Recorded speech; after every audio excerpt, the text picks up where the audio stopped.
The thing that I'll talk about is the co-enrollment relationship that we have. With the American Job Center? Yeah. You call them career links? We call them career links in Pennsylvania, yeah. Okay. And when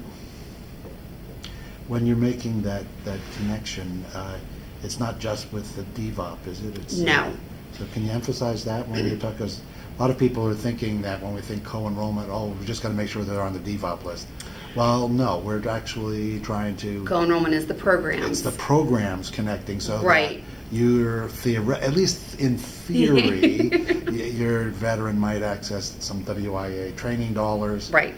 Because my budget's so small, your budget's so big. Right, right. Kind of thing. And that's, yes. So you ready to talk about this? Yes. We're on? Good.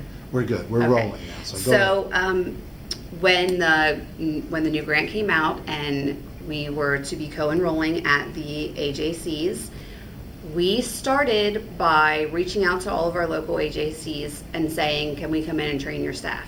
And so that was what I did for our program. I went to the local career links, is what we call our AJCs, and I trained the staff on what HBRP was first, and then what the changes were to the grant that would now incorporate, the DVOP or the career specialists at those AJCs. And I found that was incredibly successful for us because a lot of our AJCs didn't even know what HBRP was. They didn't know what we did. They didn't know why our services were not redundant to what the services were that they offered. How could we benefit each other if we worked together? Really, what was the point? It seemed like a waste of time. So, we went in and trained the staff, and I was available to answer questions or come back a second time. I think I went to the one career link 3 times to staff meetings, and now they would like to hire me, but I'm not an eligible veteran. So we have a really good relationship with some of the AJCs. It's a work in progress for some of the other ones. But what I found that has worked is to just keep an open door policy, to be available when they have questions or problems, to include them in our joint outreach so that they can connect with veterans at the same time we are connecting with veterans, so no one has the advantage or the upper hand, so that we are on a level playing field, because truly we can help each other. There's no, we could do it without them, but we can do it way better with their help. So that's what we try to do, is make sure that we include them.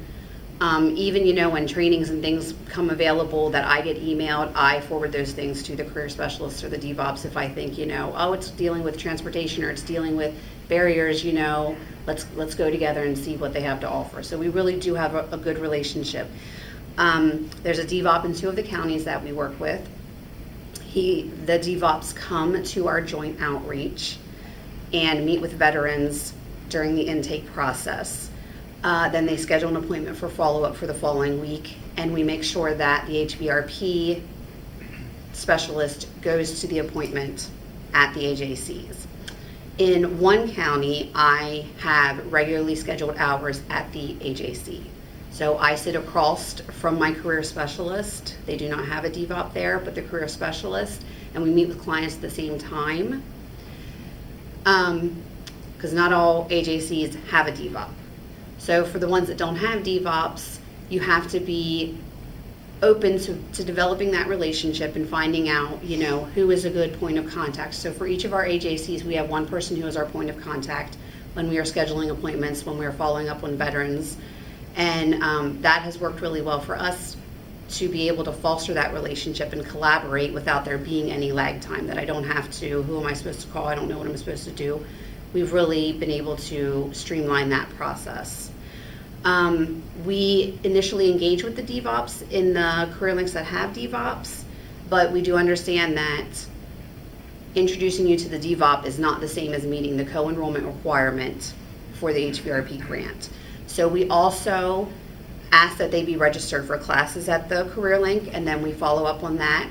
And our DVOP and the career specialists that I work with are very good about emailing me if a client doesn't show up, emailing me to tell me that they've completed these classes, emailing me to give me their case notes, their participant ID numbers, or calling me to say, have you met with this person? Are there any updates? The career specialist at the Career Link in Lebanon County includes my notes in his notes whenever we meet with vets. Whatever it is that we truly do work together, And I found that that benefits me and that benefits the AJC because we both need to make our numbers at the end of the day. You know, we both want to be successful, and working together allows us to do that.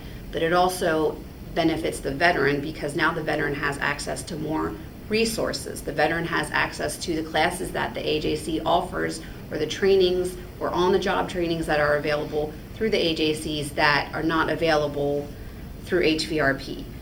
An HVRP can pay for bus passes or can, you know, pay for clothes for work or tools that the AJC cannot pay for. So we really do try to work together to provide the veteran with as many services as possible. Good.